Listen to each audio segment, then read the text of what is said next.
Hey friends, Joe here, and if you like our Boss Better Now podcast, then you should also be getting my free Boss Better emails. Every other Monday, I'll send you a simple note with advice, encouragement, and resources to help you boss better. Just text the word Boss Hero to 66866 to get signed up. That's Boss Hero, all one word, to 66866. Or you can visit bossbetternow.com to subscribe. Now let's get to the podcast. Would it surprise you to learn that the staffing shortages facing so many employers right now were going to happen whether we had a pandemic or not? I'll tell you why the Great Resignation was coming well before COVID and what it means for the future of your team. Plus, a listener asks for help with an employee who regularly tells lies. It's all ahead now on Boss Better Now.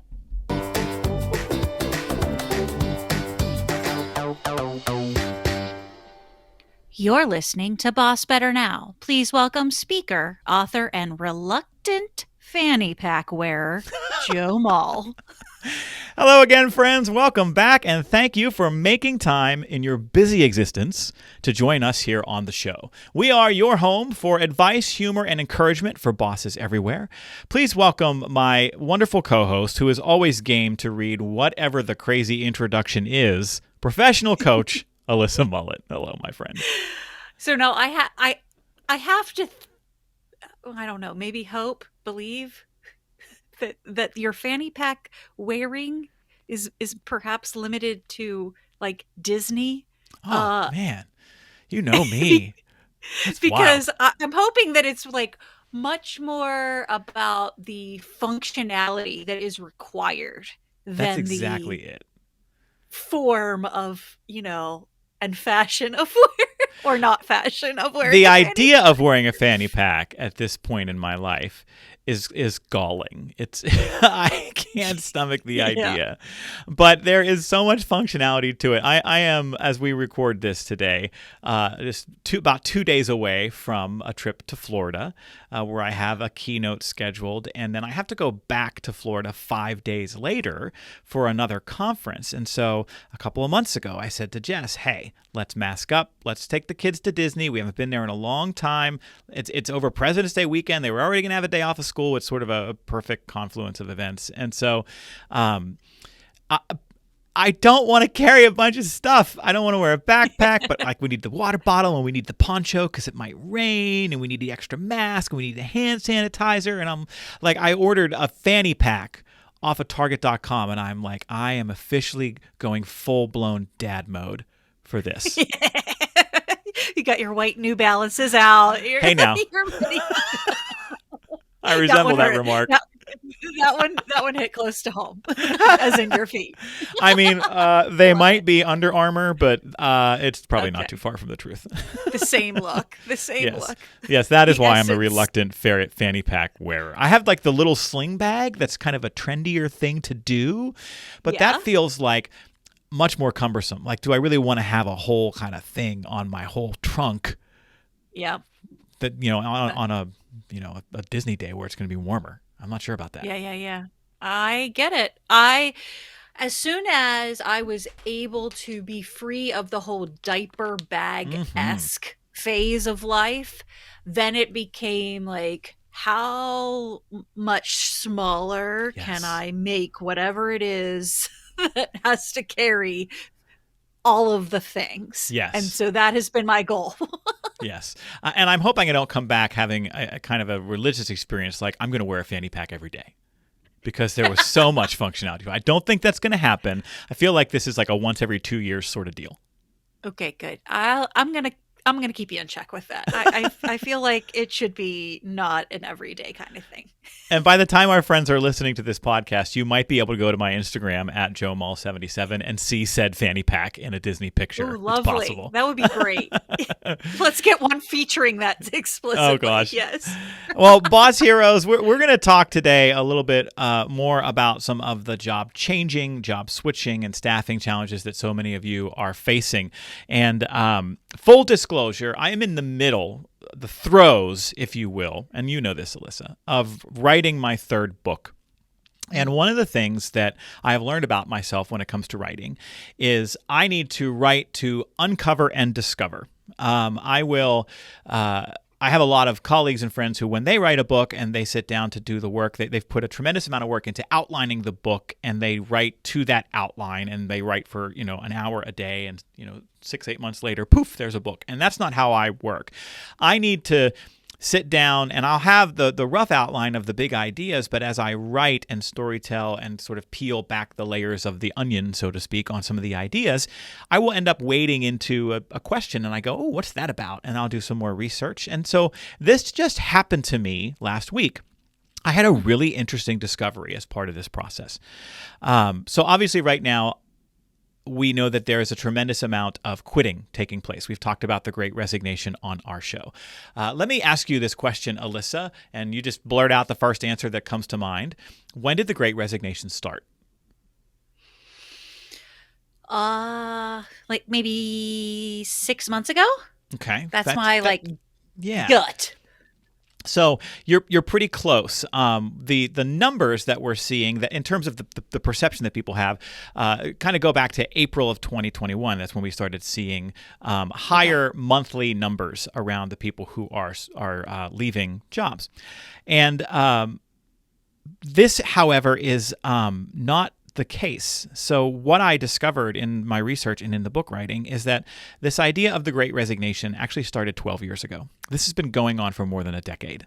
And so let me take you through some of what I learned and what I think the implications are for our boss heroes who are listening. What I found I ended up going to this. You want to hear about exciting time in the world of Joe Mull. I found myself spending hours on the Bureau of Labor Statistics website because they have some really great tools on there for creating charts and graphs and pulling data, and they do a monthly job opening and labor turnover survey. And so I ended up pulling all this data, right? At one point, I was so enamored with this tool that they had for creating your own charts that this little pop-up came up on the screen like, can we have feedback on our website? And I was like, no, I'm busy, but this is amazing. Anyway, here's what's really interesting that I discovered. In 2010, we had 27.1 million voluntary quits in the U.S. workforce, okay? This is not firings or layoffs. This is people who self-selected out of a job. And the next year, there were 2 million more, and the next year, there were 2 million more, and the next year, there were 2 million more. And when you look at the graph, there has been this steady, progressive, upward trajectory every single year since 2010. If you go back and start Googling like resignation and voluntary quits, you will see a lot of reporting in 2018 and in 2019 that we were hitting all-time highs and records. Here's what I learned. We were going to be right about where we are now in 2022, whether there was a pandemic or not. We are a little bit ahead of what the trajectory had been for some reasons that I'll talk about in just a second. But we had 47.1 million people voluntarily quit their job in 2021. So we went from 23.1 million to 47.4 million in 2021. So it has more than doubled in a 12-year period. And when you look at the data and look both anecdotally and quantitatively, what you find out is that people are still leaving for predominantly the same reasons. And they're not just quitting jobs, they're switching jobs, they're upgrading, they're looking for a better work situation for themselves. And so the first kind of big implication for this is, we still have so many people who are waiting for when things, calm down or get back to normal, or who feel like these staffing challenges that they have right now are temporary. And I think what we have to acknowledge, and what the data tells us clearly, is that this is not a blip. This is a long-term trend that is going to continue for the foreseeable future.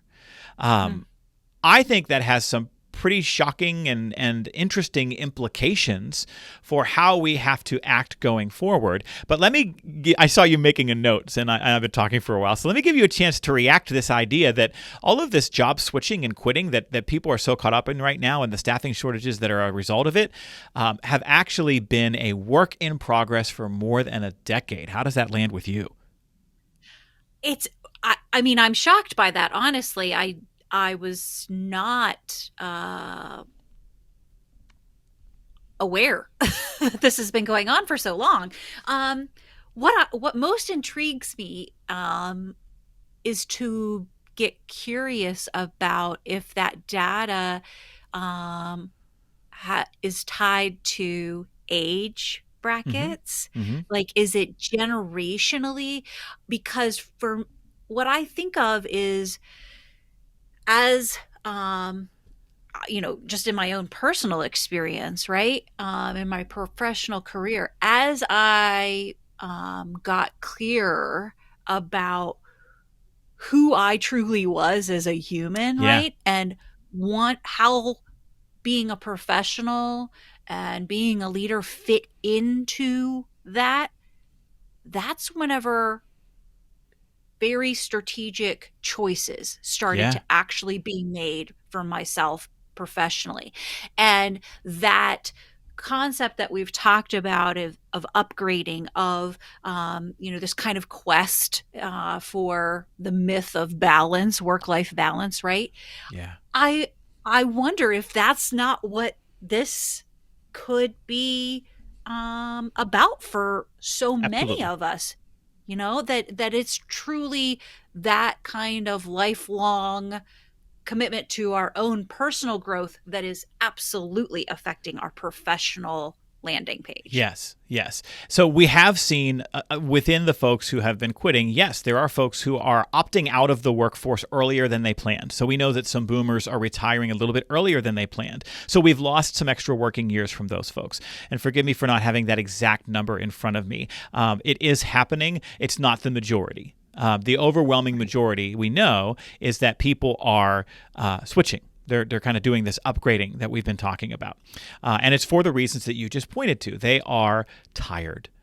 And people have Yeah. been tired for years, right? They're tired of having to work so very hard all of the time at jobs that are so very hard all of the time. People have looked at their lives and they've said, I'm tired of constantly being tired. And we talked about this in a recent episode. Some people were upgrading for pay, but others are upgrading for quality of life around time and schedule and commute, and these are the things that people are moving away from. They're tired of long hours, and missing important moments in their kids' lives, or they're tired of working in a tiny cubicle. And then the pandemic came along and showed them about what it's like to work from the comforts of home, and that changed everything. And now, fast forward 2 years later, and companies are saying, okay, but now you have to come back to the office, and people are going, no way, I'm not going back Yeah. to that life. I'm not going back to an hour commute either way, and eating crappy food, and breathing in the Yeah. infected air of the 60 other people in our cubicle farm. No way. Especially when I can go get a new job, better job, get an upgrade in pay, get an upgrade in schedule that allows me to continue working from home if that's what I want. And so that kind of reevaluation of what I'm looking for is a part of this. But the larger point is that reckoning has been taking place now for more than a decade. We Yeah. see that upgrading. And I think it's a really interesting conversation to say this was going to happen whether the pandemic happened or not. Now, I also have a theory as to why the pandemic did accelerate it a little bit, but I'm not going to launch into that just yet until I give you a chance to react, because I don't want to dominate our whole conversation on this.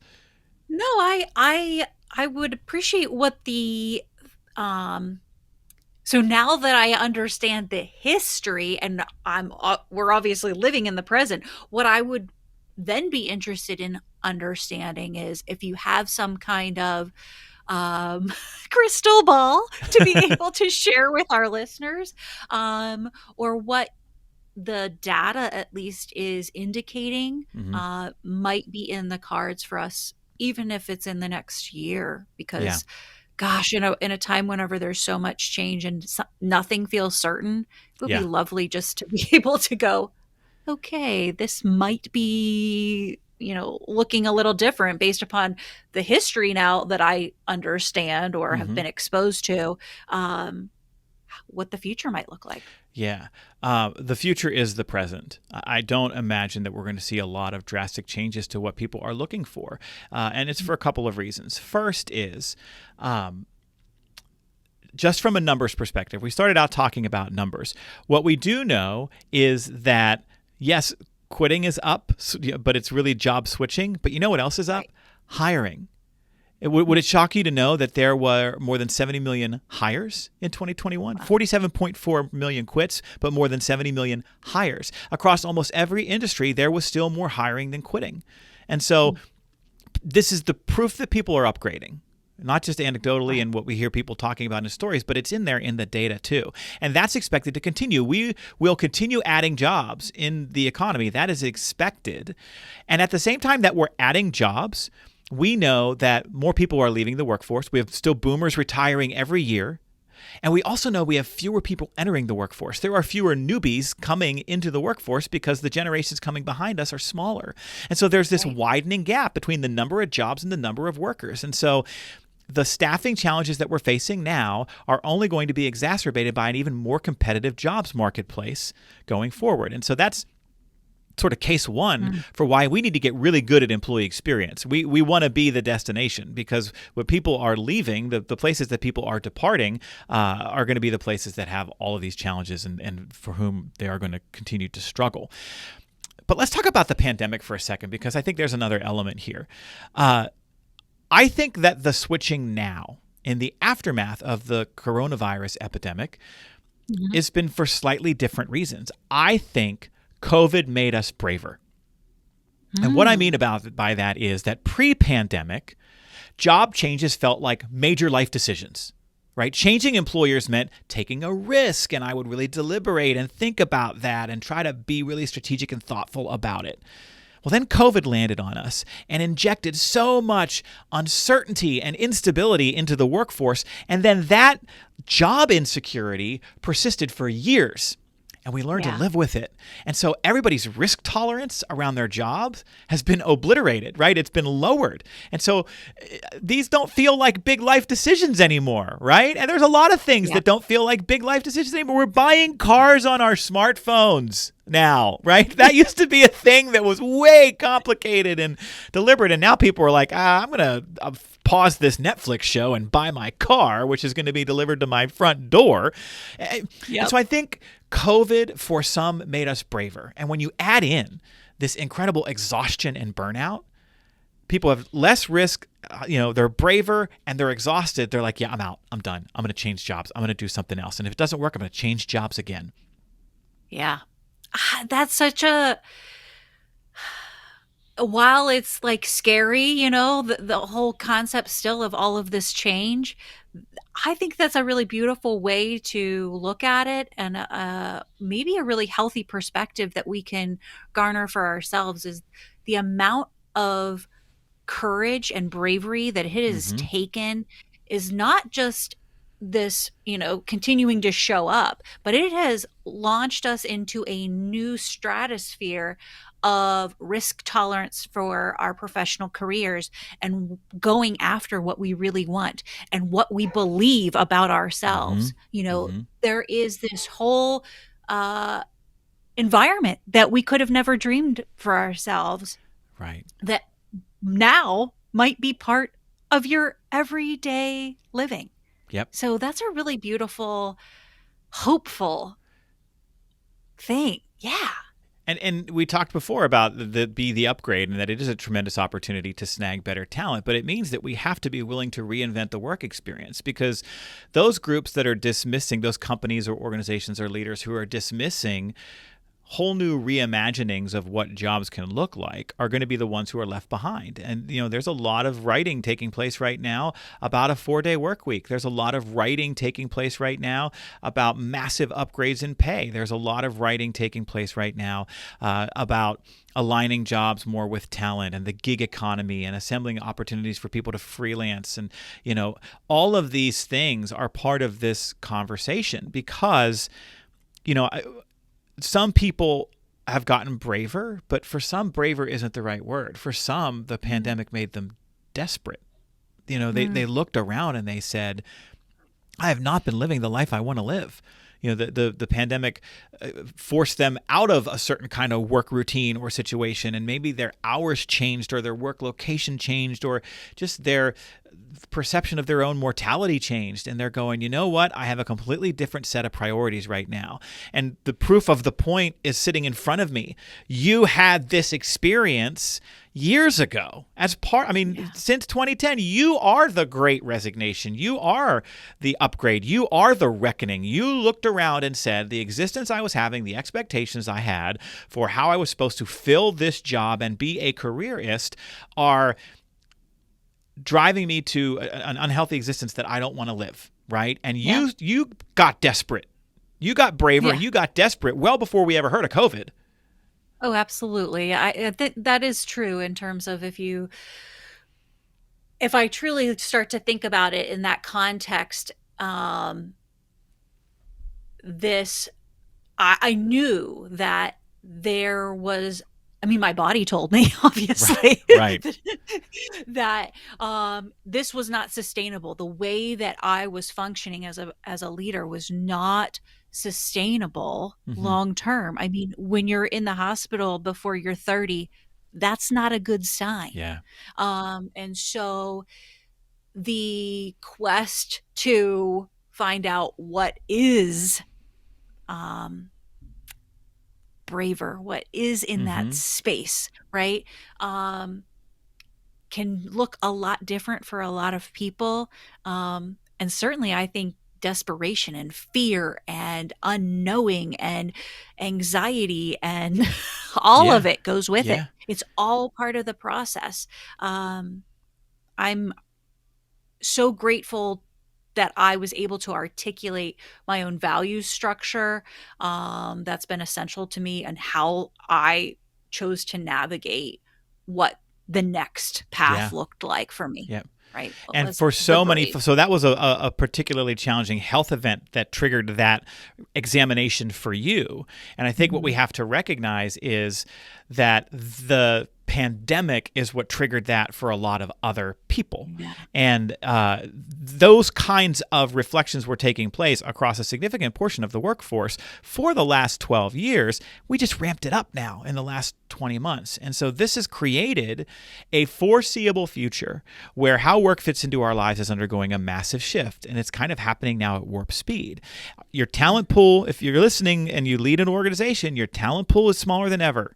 They're also going to be more discerning than ever. They simply will not stand for a less than ideal employee experience. And at the same time, your competitors in your industry are doing what they can to engineer a better employee experience to steal your best workers.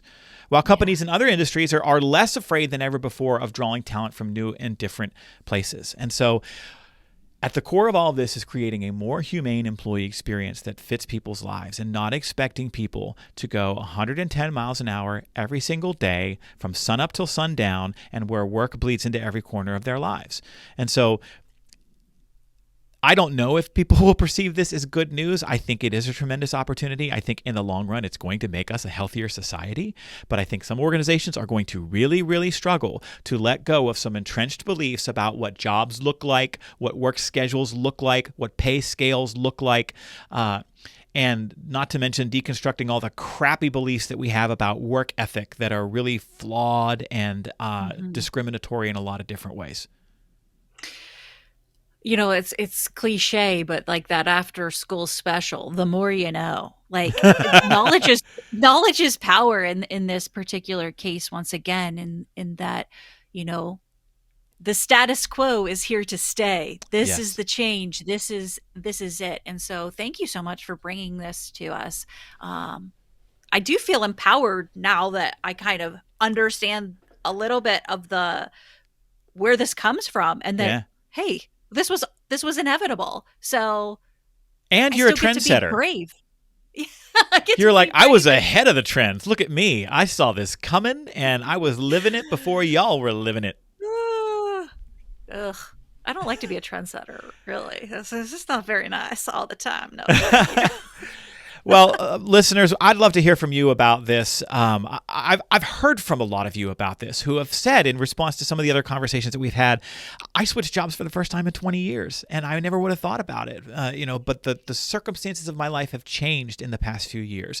And it's tied to the pandemic, but it's also tied to this longer, slow burn around employee experience and work-life balance and many of the things that we just talked about. And so you can submit your feedback, your story, your questions at bossbetternow@gmail.com. You can email us at bossbetternow@gmail.com.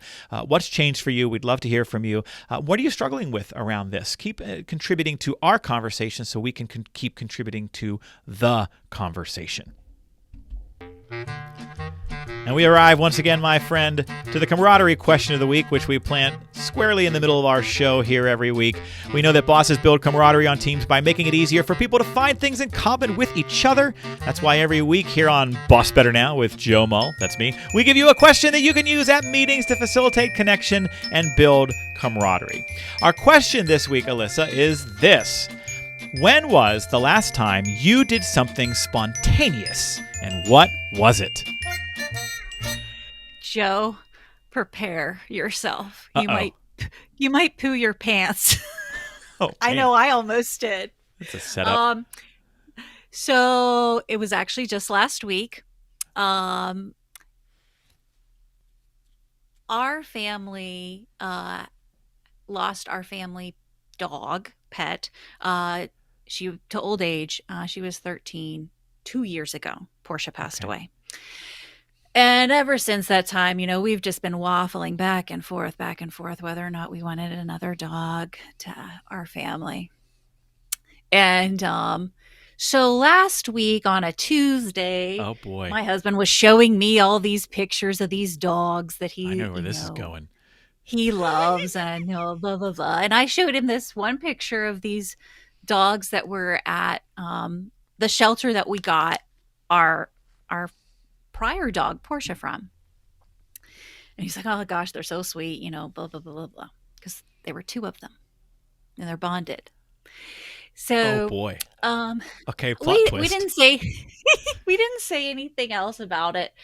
And I woke up Wednesday morning and I couldn't stop thinking about those dogs. Uh-oh. And I felt in my body this level of buzzing, and I thought maybe I drank my coffee too quickly. But it stayed with me, and I realized no, that's what's called excitement. You just haven't felt it for a long time. So I arranged to meet the dogs. I filled out an application, and I was scheduled the following day, Thursday, to go and meet the dogs. I did not say anything to my husband or my child about it. Boy. Thursday morning arrives. My husband has to take my vehicle to go get inspected. So I have to, unknown to him, take his vehicle, a Mercedes, to my CRV, to the shelter. But I'm just looking at the dogs, right? I'm just meeting them. Did you put anything in the vehicle in anticipation of bringing them home? I did. I put. You weren't just going to meet the dogs. I wasn't going to meet the dogs. You dirty liar. You knew. I knew in my heart of hearts that if there was a way that I could get those dogs home that day, I wanted to bring them home. So a few minutes ago, I thought I heard barking, and I dismissed it as ask outside. If you heard that. Because this is the first time we're doing the podcast, and this will be the longer term that I'm in my office and they can hear my voice, but they can't hear anything else. So I think they were out there playing. We'll cross our fingers that that's what it was. So you got two new dogs. How old are they, and what are their breeds? So they are labs. They are yellow labs / golden retrievers mix. And they are adults. I do not know their ages. I think they are a good bit older than what the shelter thought that they might be. Okay. Just based upon some of their mannerisms. But Sadie and I just love them. Sadie and Zoe are part of our family. And when my husband got home on Thursday afternoon and walked through the door and I said, Daddy's home, his mouth formed the perfect O. And he's like, are they ours? And I said, they are. And it was just the most joyous thing. And I said, this is either the craziest thing I have ever done or the best thing. And so far, knock on some wood here. It has been the absolute best thing I have ever done. Well, first of all, bless you and your family for adopting sheltered dogs. Almost every dog I've ever adopted has been a rescue, and it is so wonderful to hear. And your stock just shot way up in the hearts of some of our listeners, because I know that that's a real shared value by a number of folks. And how exciting to do that for your family. How incredibly karmic that this was the question today. I know.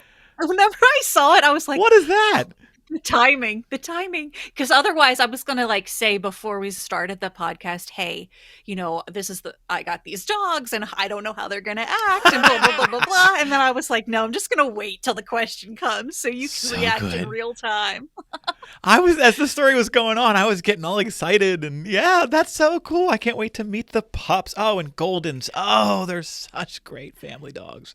Yes, my husband had them growing up. Yeah. And so this is just he just melted then when he walked through the door. Oh, he absolutely. Yes. Yeah. It's wonderful. It's wonderful. That's great. Congratulations. Thank you. All right, so now you, spontaneous. My story is not as good as yours at all, but It is something that was recent, right? Because that's the question. When was the last time you did something spontaneous, and what was it? So it was about a week or a week and a half ago. My mother-in-law, who actually lives next door to us now, said, hey, why don't I take the kids for a sleepover? This was on a Saturday night. So after dinner, the kids went over to watch a movie and have popcorn with Nana and to sack out at her place. And so Jess and I kind of had this unexpected open evening. Now, we are homebodies big time. We are like, oh, it's like so much to go to a movie. It's like down the road and there are people, and we'll just be like, let's just like stay in.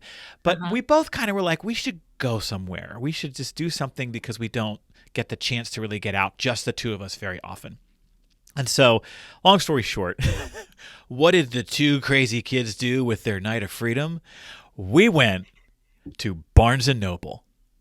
Ooh. I said, we had some gift cards from Christmas, and I was looking to pick up a particular kind of book, and I'm like, why don't we go down to Barnes & Noble and just walk around for an hour? Because usually if we go there, we'll take the kids, and it's all about what they want to look at and stuff like that. You don't get to just slow down and browse. Yeah, you're on somebody else's agenda always, right? And that's what we did. And awesome. we were at Barnes & Noble for an hour, and then we got in the car because we knew we were both going to just go home, and we were excited to start reading something that we had grabbed. And so we get out of the parking lot, and Jess points and goes, pull in over there. And it was the wines and spirits store. And so we pull in to the adult beverages store. A woman after my own heart. Yep. And we each grabbed a little adult beverage. And so we ended up back home.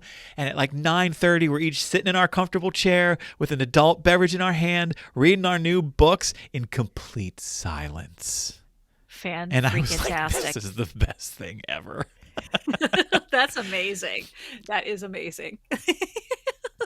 My husband says there will never be silence in our home again. I have to tend to agree based upon what I hear. Well, here's what I'm going to tell you. You actually made a smart move with the older labs for two reasons. The first, obviously, that they're older. Puppies require a lot more exercise and maintenance, and so you've saved yourself in one way. And the other is that labs just they tend to be pretty chill the older that they get, and so that's going to help you too. I have a 1.5-year-old Dalmatian. I have no chill, no silence, total manic, clingy, high-strungedness. That's our doggy existence right now. Yes, they do become little bed potatoes. Like they have they share a dog bed. I mean, they share everything. It's really very sweet and so loving. It's just it melts your. Send me a picture. I want to see him. My cold dead heart is all warmed up. We're thawing you out. Well done. I love it. And that's the camaraderie question of the week. All right, Boss Heroes, I want to give you a quick heads up that very soon we are going to be announcing the date of our next BossBetter Virtual Summit. This is a one-day virtual conference that we do twice a year that's designed to inspire leaders to be better bosses. We pack it with energy and games and inspiring speakers. And so this is an event that is a can't-miss way to kind of recharge your boss batteries and for every leader on your team. So if you want to be one of the first to hear the announcement of the date and you want to get access to discounted tickets as part of our announcement presale, you have to be a subscriber to my Boss Better email newsletter. And so you heard this at the top of the show. I'm just going to say it one more time. You can text the word Boss Hero to 66866 to get signed up. It's all one word. Boss Hero 66866 is where you text that word to. And if that doesn't work for you, if you're listening internationally, it won't work for you. You can just go to bossbetternow.com and sign up for the Boss Better emails, and you will get all of the Boss Better Virtual Summit goodness delivered to your inbox. You've been a part of those events, Alyssa. You know how fun they are. Yeah, they are great. They are truly awesome. Yeah. And I'm super excited about the one that we are planning for. Okay, I'll tell you it's going to be in June. I can't tell you the date yet because we haven't totally locked it down, although it's like 90% locked. And oh man, it's going to be so good. All right, we come now to mail time.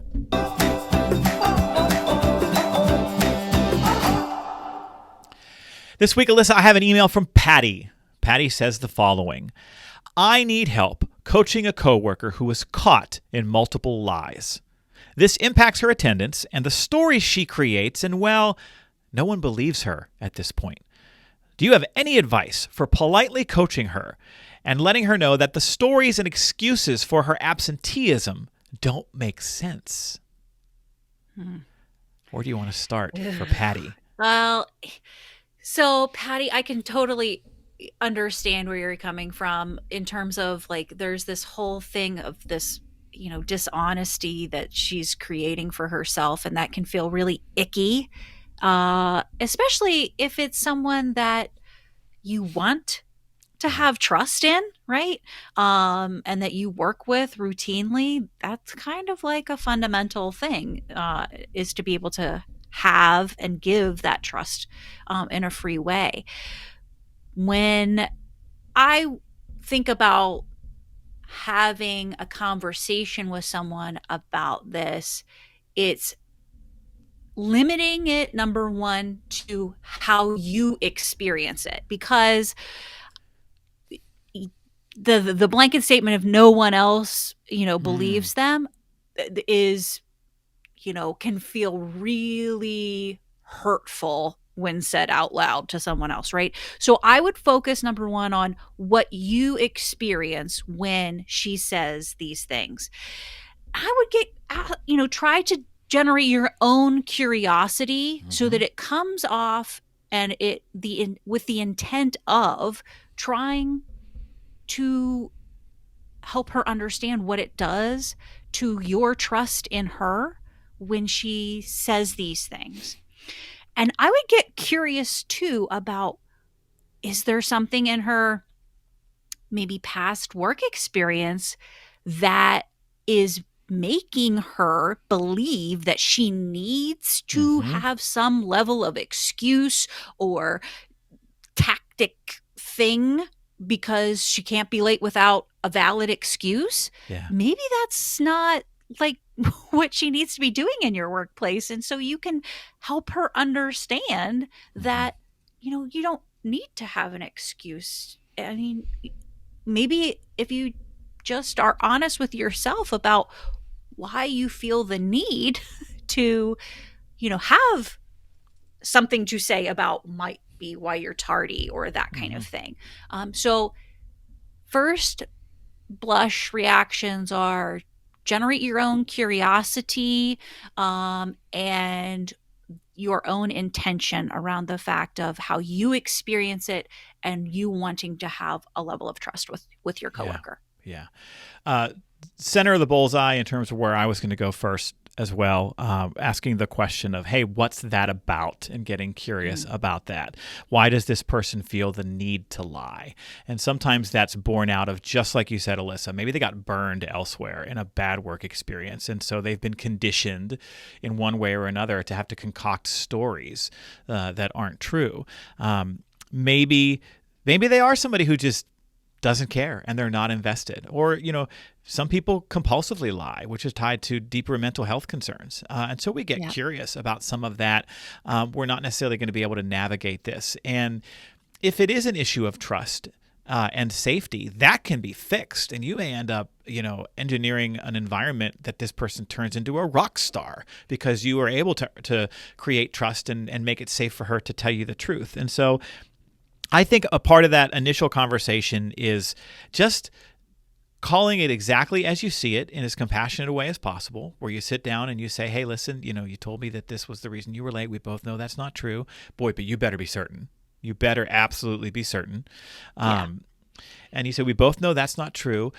What's really going on? And be explicit with your compassion and say, I care about you. You do a lot of wonderful things here, but this is starting to create a concern. It's creating a trust issue, and it's undermining your trust with other people on the team because they're questioning this. When you tell us that you called off sick, but then on your Instagram you had a picture of going to the movies that night, like that erodes trust. And so, what's really going on? I care about you. Help me understand what is happening here. I think that's a first level conversation. I think if the behavior persists, you can have a more direct conversation, right? This is sort of the shape of a lot of these conversations that we have around feedback and behavior change, and that we've talked about here on the podcast, where if the behavior is doing harm and you've given her every opportunity to change and she hasn't, then you may have to have a more kind of now or never conversation where you say, listen, I would hate for this to be the thing that pushes you out of our employment, separates you from us, but that's the path we're on because this is not okay. And you identify the pattern. You don't get into a debate about the circumstances, about, well, you lied on this date and then you lied on this date. And then you sort of end up splitting hairs of, well, no, I said I was going to be late, not that I was calling off. You focus on the pattern more so than the circumstances, and you lay out exactly what's expected and what needs to happen next. But as you can see, there's a shape to that. There's a kind of arc to it that starts with curiosity and compassion and trying to really foundationally get some psychological safety for that person before you get into more corrective action conversations. Yep. Well, Patty, I hope that's helpful for you. We'd love to hear how it goes, and so we'd invite you to circle back to us. And I think kind of a last point, it can be very easy to gossip about this with other members of the team. As the leader, when somebody says, hey, so-and-so called off, but I know she was this. And as soon as you go, oh, I know this is such a problem, then you have kind of invited them into the secret conversations of your frustrations with this person. And that just does harm too. And so if somebody decides to rat out this employee and contributes to the knowledge that you now have that she's lying, just say, thank you for letting me know, and leave it at that, and have your frustrations or your conversations with this person be exclusively with this person. Agreed. Well, all right, friends, that's our show this week. If you liked it, we'll ask you to please share it. We love it when you do that. Share it on your social media. Tell people to check out our show. Encourage them to visit us so we can encourage you. Thanks for listening, and thanks for all that you do as boss heroes to take care of so many. We'll see you next time.